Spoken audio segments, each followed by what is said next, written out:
웰빙 한방 이야기. 안녕하세요. 침이 신묘한 것은 새삼스럽게 말씀드릴 필요가 없다고 봅니다.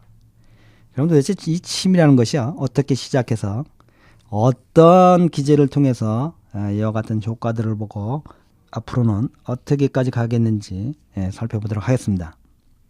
황제내경에 보면요, 우리 인간의 몸에는요, 이 생명의 기운이 운행하는 이 통로가 있다고 하는 겁니다. 이건 지금 동서양을 통해서요, 우주의 비밀을 깨달은 모든 성자들이 얘기하는 다 동일한 논리가 있습니다. 공통점이 우리 생명의 기운이 현재 우리가 밝힐 수 없는 통로에 의해서 운영된다고 합니다. 근데 이게 그걸 황제내경에서는 경락 또는 경맥이라고 하는 겁니다.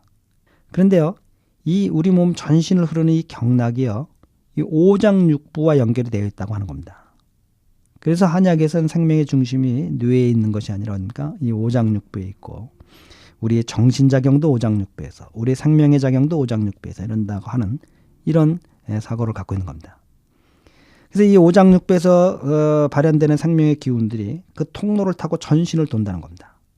그래서 그 통로가 있는데요, 이 통로가 즉 경락이라는 겁니다.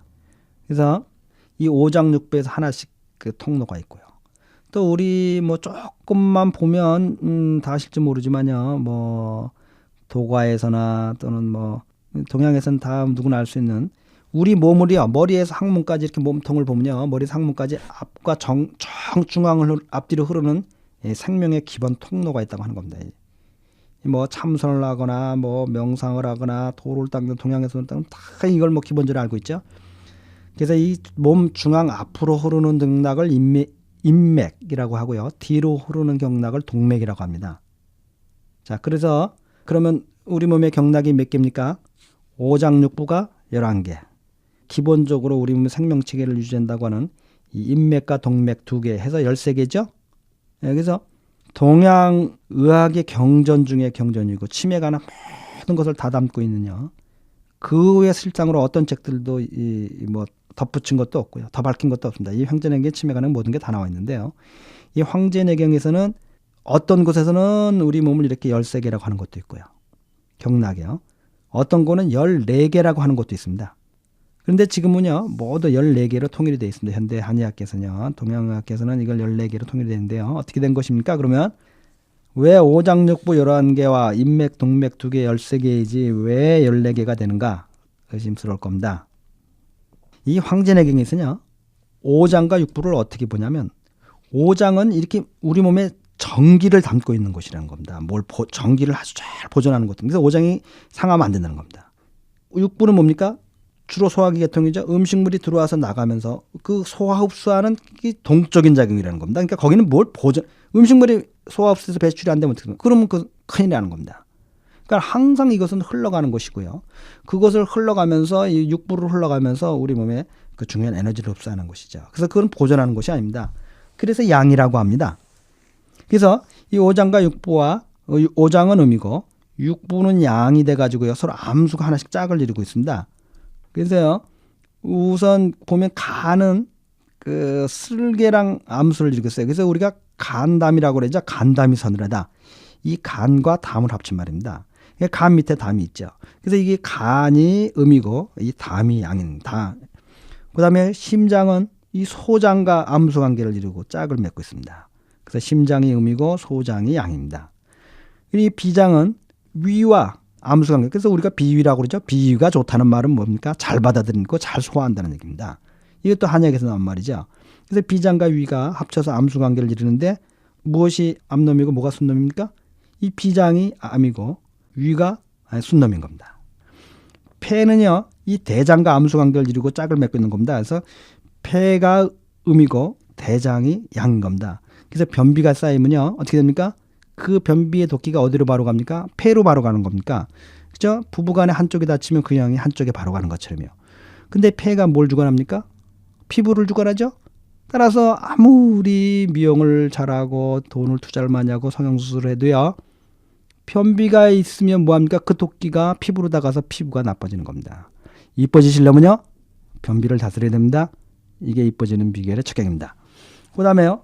신장은 뭡니까? 이 방광과 암수관계를 이루고 있는 겁니다. 그래서 신장은 음이고 방광은 양이죠. 그럼 오장육부 중에 육부가 하나 남죠?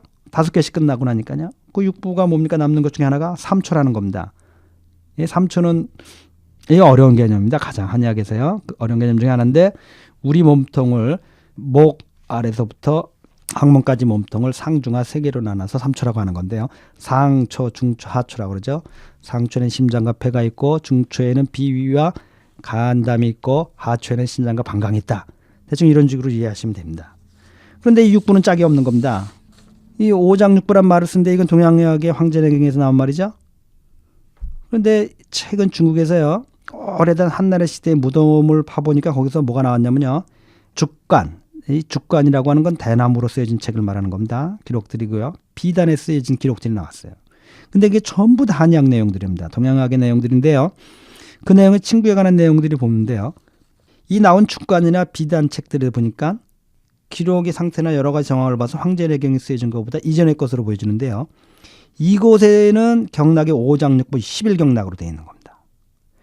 그런데 황제내경에 보면 어떤 곳에는 11경락, 어떤 곳에는 6장육부 12경락으로 되어 있는 겁니다. 무슨 말이냐면요. 짝이 없는 3초에 짝이 있는 5장을 하나 더 만들어서 6장을 만든 겁니다. 황제내경에서는 2가지 학설이 되어 있고 황제내경보다 이전에 되어 있는 곳에서는 11경락의 학설이 되어 있고 그래서 요즘에 중국에서 보면요. 이 해석을 원래는 5장육부 11경락만 인간들이 이해하고 있다가 추후에 더 발견돼서 발전을 해서 6장육부 12경락으로 발전한 것이 아닌가 생각을 합니다. 예. 그래서 현재 6장육부 12경락으로 발전이 되어 있는데요. 치매에 있어서만은. 왜냐하면 동양의 사상은 뭡니까? 세상 만물이 음양으로 창조되고 존재하고 변화하고 나아간 이 모든 만물의 기초가 시작부터 마지막까지가 음양으로 되어 있다는 겁니다. 그런데 이 치매 5장육부 11경락으로 하면 음양이 안 맞지 않습니까? 5장육부도 다 음양으로 짝을 맞췄는데 3초만이 짝이 없지 않습니까? 그래서 짝을 하나 더 맞춘 게 뭐냐 하면 3조와 짝을 맞춘 게 심포입니다. 심포. 우리가 심포라는 말을 쓰죠. 그 심포는 심장의 껍질이라는 건데요. 지금 현대의학에서도 심장을 보면 한 막을 둘러싸고 있다는 겁니다. 그래서 이 심포경이라고 하는 걸 하나 더 만들었습니다. 그래서 3초와 짝을 맺어서 5장육부가 아니라 치매에 있어서는 6장육부가 되는 겁니다. 그런 결국 뭡니까? 심장에 2개가 있는 거죠. 하나는 심장 자체와 하나는 심장을 싸고 있는 막을 다스리는. 근데 이 심포라는 개념도 또 많은 논란거리가 있고 많은 의미가 있는 중요한 장부입니다. 다 3초나 심포나 뭡니까? 보이지 않는 눈에 보이지 않는 형이상학적인 장부들로서요. 실체가 있냐 없냐 논란도 많고요. 기능이 어떤 것이냐 논란도 많은 한약의 어려운 장부지만 이렇게 해서 6장육부 12개 경락의 인맥과 동맥 합해서 14개 14개 경락으로 우리 치매 기본적으로 우리 몸에 흐르는 생명의 통로가 기본적으로 14개가 있다. 이렇게 되어 있습니다. 그래서 모두 암수로 짝을 지어져 있습니다. 그래서 인맥과 동맥도 그러면 암수로 짝을 맺고 있는 겁니다. 그럼 앞에 흐르는 게 인맥이고요. 뒤로 흐르는 게 동맥이라고 했죠? 그러면 청취자 여러분들에게 질문 하나 내겠습니다. 퀴즈 하나 내는데요. 우리 몸의 앞부분이 양입니까? 뒷부분이 양입니까? 그럼 우리 몸의 앞뒤로 했을 때 어디가 양이고 어디가 음입니까? 한 번 더 생각해 보시죠. 그럼 내일 다시 뵙도록 하겠습니다. 모두들 빛과 사랑이 넘치며 복되고 건강한 하루 되시기 바랍니다. 달빛 안녕 원장 김동영이었습니다.